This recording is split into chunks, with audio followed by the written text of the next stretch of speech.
ይድረስ ክርስቲያኖችን ካልገደል ጀነት አንገባም።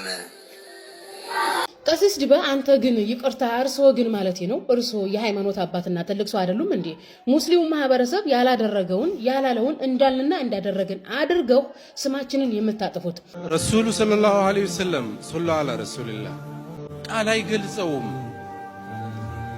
በዚህ አጋጣሚ ሁሱ ነው የምትሉት ወንድሜ ስልኩ ቁጥሩ ካላችሁ የታጠቅ ሚዲያ ከ280,000 አካባቢ ዩቲዩብ ላበረከተው አስተዋጽኦ በነፃ ስጦታ ሰጠዋለሁ። የኢትዮጵያ ሃይማኖት ተቋማት ጉባኤ ዘለግ ያለ መግለጫን ይዞ ወጥቷል።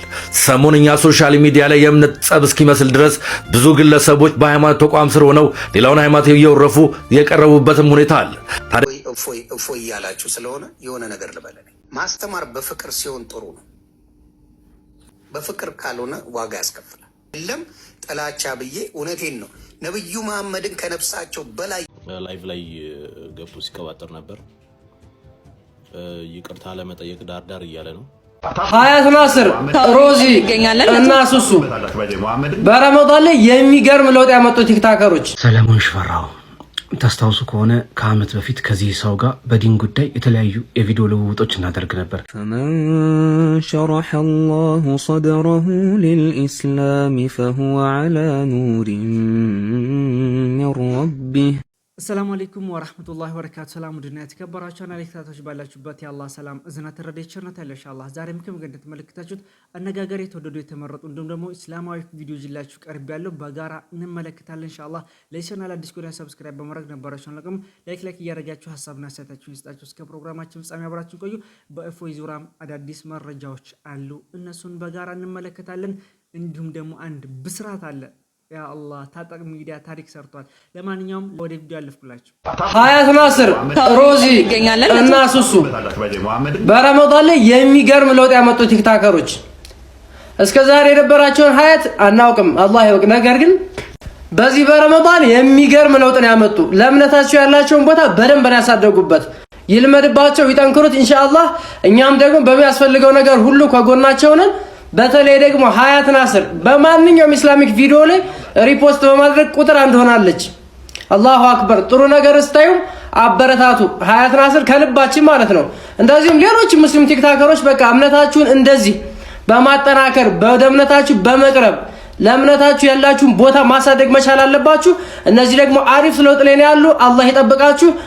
እህቶቻችን አላህ ይጨምርላቸው። በጣም ጀግና እየሆኑ ያለበት ሁኔታ ነው። በተለይ በዚህ በረመዳን ብዙ ታሪክ እየሰሩ ያለበት ሁኔታ ነው። አላህ ይጨምርላቸው። በጣም ሪፖስት እያደረጉ ያለበት ሁኔታ ነው። በተለይ ነብያችን በመሰደባቸው የተነሳ እንግዲህ የተለያዩ ቪዲዮዎች እየተሰሩ ቫይራል እየወጡ ያለበት ሁኔታ ነው። ብዙዎች ማለት ነው ድምጽ እየሆኑ ያለበት ሁኔታ ነው። እንግዲህ ሙስሊሞችን እያገዘች ያለችበት ሁኔታ ነው። አላህ ይጨምርላቸው፣ አላህ ያግዛችሁ ለማለት ወዳለሁ። አንድ አስደሳች ቪዲዮ አለ። እኔ ሰርፕራይዝ ሆነብኝ። ለሁሱ ታጠቅ ሚዲያ በጋራ እንመልከት፣ በኋላ ሐሳብ እንሰጥበታለን። በዚህ አጋጣሚ ሁሱ ነው የምትሉት ወንድሜ ስልኩ ቁጥሩ ካላችሁ የታጠቅ ሚዲያ ከ280,000 አካባቢ ዩቲዩብ ላበረከተው አስተዋጽኦ በነፃ ስጦታ ሰጠዋለሁ። በእናንተ መሃል ቃል ገብቻለሁ። ምክንያቱም እንዲህ አይነት ለኔም አጅር ስለማገኝ እንዲህ አይነት ሰዎች እንደኔ አይነት ምንም ብዙ የማይሰራበት ሰው በወቅቱ እንግዲህ ሰራውበትም አልሰራውበትም፣ ነገር ግን በአሁኑ ሰዓት እጅግ በጣም እንደዚህ አይነት እንቁ የሆኑ ሰዎች እውቀቱ ያላቸው ሰዎች ቢሰሩበት ለኔም አጅር አለውና የኔን ዩቲዩብ 278 ወይም 70,000 አካባቢ ያለውን ዩቲዩብ ታጠቅ ሚዲያ ነፃ ስጦታ ሀዲያ ለሱ እንዲያስተምርበት በዚህ አጋጣሚ እሸጠዋለሁ ብዬ ነበር። ሽያጩን ባቆመውም ነገር ግን በስጦታ መንገዱ እንደምሰጠው ንገሩልኝ። በጣም ላላ ብዬ ወዳለሁ። ላላ መንገድ ስለምትሰራበት እኔም የአጅሩ ተካፋይ ሆናለሁ። ስለዚህ ይህንን ሚዲያ መውሰድ ትችላለህ። ሌሎቻችሁ ድምጽ ለመሆን ደግሞ ፌስቡክም አለ፣ ሌላም ዩቲዩብ እከፍታለሁ። ነገር ግን ይህንን ብዙ ተከታይ ያለውን ለዚህ ሁሱ ነው የምትሉት ማን ነው? ሁሴን ነው። ለዚህ ወንድሜ አድርሱልኝ። የታጠቅ ሚዲያን በስጦታ መንገዱ ወስደህ እንድታስተምርበት አይን ያልፈልግም እንዳትል ያንተን ተከታይ አላቅም ነገር ግን እኔ አጅር ነው የምፈልገው ይህንን ሚዲያ ወስደህ ብዙዎች ዘንድ ተደራሽ እንዲሆን ላንተም ጉልበት እንዲሆን ከቲክቶክም ተጨማሪ ዩቲዩብም ደግሞ በዚህ መንገዱ ራስክንም ደግሞ ትምህርቶቹ ወጥ የሆኑ ሁሌም ቋሚ እንዲሆኑ ቲክቶክ ላይ አንዳንድ ጊዜ ወደውኑ ይጣፋል ስለዚህ በዩቲዩብ ላይ የምታስተምራቸውንም ትምህርቶች እንድትጭናቸው ሁሌም እንዲገኙ የታጠቅ ሚዲያን በስጦታ መንገዱ ላበረክትልህ በዚህ አጋጣሚ አድራሻውንም እንድትሰጡኝ እናንተም አድርሱልኝ እኔም ቃል ገብቼላለሁ ወንድሜ ለአላህ ብዬ ወዳለሁ አላህ ይጨምርልህ ወንድማችን ወላሂ በጣም ጀግና ሰው ነው እኔ እንጃ ዩቲዩብ ቻናል ማለት በጣም ከባድ ነገር ነው ነገር ግን ለሁሱ ወላሂ ከዚህም በላይ ይገባዋል ሱብሃንአላህ አድርሱልኝ እያለ ያለበት ሁኔታ ነው ከመጪውም በላይ ይሄንን ቪዲዮ ለብዙዎች አድርሱት ኢንሻአላህ አላህ ይጨምርልህ እሸጣለሁ ብሎት ነበር ከ270 ምናምን ሺህ በላይ ዩቲዩብ ማለት ነው በቲክቶክ የቲክቶክን 1 ሚሊዮን በሉት በነገራችን ላይ 200,000 ምናምን የዩቲዩብ ተከታይ ማለት ነው በጣም ከባድ ነገር የስንት አመታት ልፋት ነው ነገር ግን እኔም አጅር አገኝበታለሁ ስለዚህ ንጽጽር እንዲሰራበት ይሄንን ቻናል በስጦታ መልኩ ሱብሃንአላህ እንደሚሰጠው ተናግሯል አላህ እጥፍ ድርብ አድርጎ ይስጥህ ለማለት ወዳለው ወንድማችን ሁሱ ያንሰዋል የዘመናችን እንግዲህ የጀግና ሙስሊም ማለት ነው አላህ ይጠብቀው ከክፉ ነገር ከመጥፎ ነገር አላህ ይሰትረው ለማለት ወዳለው በጣም ዕውቀት ብዙዎችን የመስለም ሰበብ የሆነ በዚህ ረመዳን ደግሞ ከመቶ በላይ ሰዎች እንደሰለሙ እየተነገረ ያለበት ሁኔታ ነው والله የእስላም ጀግና አላህ ያክብረው አላህ ትልቅ ቦታ ደረጃ ያደርሰው ለማለት ወዳለው ታጠቅንም ደግሞ አለማርነቅ አይቻልም እና ይህ ትልቅ ብስራት ነው ታሪክ እንደሚሰራበት እጅግ ከዚህም በላይ ደግሞ እንደሚያስደስተን ሁሱ ተስፋ አደርጋለሁ በዚህ ጉዳይ የሰማችሁን ሐሳብ ስሜት ገለጹ والله እጅጉን በጣም ነው ያስደስተኝ ወደ ላይኛው ቪዲዮ አለፍኩላችሁ እፎይ ዙሪያ የኢትዮጵያ ሃይማኖት ተቋማት ጉባኤ እንግዲህ አዲስ መግለጫ አውጥቷል እሱንም ቪዲዮ ለቀቀላችሁ ነበር አዳዲስ መረጃዎች እየወጡ ያለበት ሁኔታ በጣም አስነዋሪ ተግባር ይሄ ትልቅ ወንጀልም ጭምር እንዲሁም ደግሞ እሱን የሚደግፉ አካላቶች እንዳሉ እነሱም ደግሞ ከድርጊታቸው እንዲቆጠቡ ተነግሯል ማለት ነው ስለዚህ ወንጀለኛም እንደሆነ በይፋ የተነገረበት ሁኔታ ስለሆነ በቅርብ ቁጥጥር ስር ይውላል ብዬ ተስፋ አደርጋለሁ ኢንሻአላህ ሁላችንም ረብርብ እናድርግ ከዚህ ጋር ተያይዞ ደግሞ እሱን ለጠቆመ ሙራር ታደሰ በፌስቡክ ገጽ ላይ ያጋራ መልእክት አለ 400,000 ብር እንደሚሸለም እየተነገረ ያለበት ሁኔታ ነው ስለዚህ ሁላችሁም ትላላችሁ ለመሸለሙ ሳይሆን ግዴታ ጭምር ስላለብን ሁላችንም ረብርብ ልናደርግ ይገባል የሚባለውን ግለሰብ እየተቃወሙ ያለበት ሁኔታ ነው አንዳንድ አካላቶች ነገር ግን እኔ መፎይ ነኝ ያሉ ለሱ ድጋፍ የሚሰጡ ሰዎች አሉ እነሱም ከድርጊታቸው እንዲቆጠቡ ትልቅ ዋጋ እንደሚያስከፍላቸው እየተነገረ ያለበት ሁኔታ ነው በትላንትናው አመሻሹን ደግሞ ላይቭ ላይ ጭራሽ ገብቶ አላጠፋሁም ያን ያክል ያጠፋሁት ነገር የለም ነገር ግን ለቃላት ስህተቱ ይቅርታ እያለ ያለበት ሁኔታ ነው ይቅርታም እንግዲህ የሚደረግ ነገር የለም ምክንያቱም ህግና ህግ ነገሩን ይዞታል ስለዚህ በህግ መዳኘት አለበት እንደነሱ አይነት ብዙ ባለጌዎች ይኖራሉ ለነሱ መቀጣጫ መሆንም አለበት ብዬ አምናለሁ ማለት ነው የተለያዩ ቪዲዮዎች አሉ እነሱን በጋራ እንመለከታለን ኢንሻአላህ እንዳትለዩ ቀጥታ ወደ ቪዲዮ አለፍኩላችሁ ይድረስ ክርስቲያኖችን ካልገደል ጀነት አንገባም የኛ የጀነት መግቢያ የክርስቲያኖች ደም ነው ትስድበ አንተ ግን ይቅርታ እርሶ ግን ማለት ነው እርሶ የሃይማኖት አባትና ትልቅ ሰው አይደሉም እንዴ ሙስሊሙ ማህበረሰብ ያላደረገውን ያላለውን እንዳልንና እንዳደረግን አድርገው ስማችንን የምታጠፉት ተራ ኦርቶዶክስ ቢንጫጫ የሃይማኖት አባት አይደለም አይፈረድበትም እርሶ የሃይማኖት አባት ነዎት ሰሞኑ የተፈጠረውን አጀንዳ እንደ ሁኔታው አይተው ጥፋተኛ ከሆነ በጥፋቱ ልክ ይቀጣ ማለት ሲገባውት እኔም እፎይ ነኝ ማለት ጀመሩ እና እርሶ እፎይ ባለሴጋ ነው ትልቅ ሰው አይደሉም እንዴት ነው እኔም እፎይ ባለሴጋው ነኝ የምትሉት ትልቅ ሰው እንደዚህ ያደርጋል እንዴ አያደርግም እኮ የሌለ ከሃይማኖተኛ ከትልቅ ሰው የማይጠበቅ ነገር ሲናገሩ ነበር። ደም በማፍሰስ ገነት ላሉት ክርስቲያኑ ማህበረሰብ ነው የኢየሱስ ደም ካልፈሰሰ ገነት አንገባም ብሎ የሚያምነው። ጧት ማታ የምትሰብኩት እርሶም የሚያምኑት ህዝበ ክርስቲያኑም የሚያምነው ኢየሱስ ካልሞተ የኢየሱስ ደም ካልፈሰሰ ገነት አንገባም ብሎ የሚታመንበት ክርስትና ነው። እኛ ገነት የምንገባው የእስልምና የድህነት አስተምሮ እምነትና ስራ ነው። በአላህና በመልእክተኞቹ ማመን ከዛ መልካም ስራ መስራት ነው ገነት የሚያስገባን እንጂ እርሶ እንደቀጠፉት ክርስቲያኑ ማህበረሰብ እየወጣ እንደሚቀጥፈው አይደለም። ሲቀጥል እርሶ እንግዲህ ቄስ ነው፣ የኢትዮጵያ ኦርቶዶክስን ታሪክ ያውቃሉ። የኦርቶዶክስ አጼዎች አይደሉም እንደ ኢትዮጵያን ሲያስተዳድሩ የነበሩ? የኦርቶዶክስ አጼዎች በህዝበ ሙስሊሙ ላይ ምን ሲያደርግ እንደነበረ ያውቃሉ። እውነታውን ሐቁን እያወቁ በዚህ እድሜዎት የሃይማኖት አባቱ ነው። እንዴት ነው የሚቀጥፉት? እንዴት ነው የሚዋሹት? እንዴት ነው? ቆይ አከሌ ጥፋተኛ ነው ከተባለ በጥፋቱ ልክ ይቀጣ ማለት ማንን ገደለ? እሱ እኮ ሰሞኑን አጀንዳ ወይም ሰሞኑን እንደዚህ አይነት ነገር የተፈጠረው በሰራው ስራ ነው። እኛ እርሶ ይከሰሱ ብለናል። በየላይቭ ላይ እነ ዲያቆን ያሬድ ጋር እነ አክሊል ጋር የተለያዩ ፕሮቴስታንቶች ኦርቶዶክሶች ጋር ላይቭ ገብተው እስልምና እንዲህ ነው እስልምና እንዲህ ነው ሲሉን አልነበረም እንዴ? እርሶን ከሰናል አልከሰስንም? አክሊልን ከሰናል አልከሰስንም?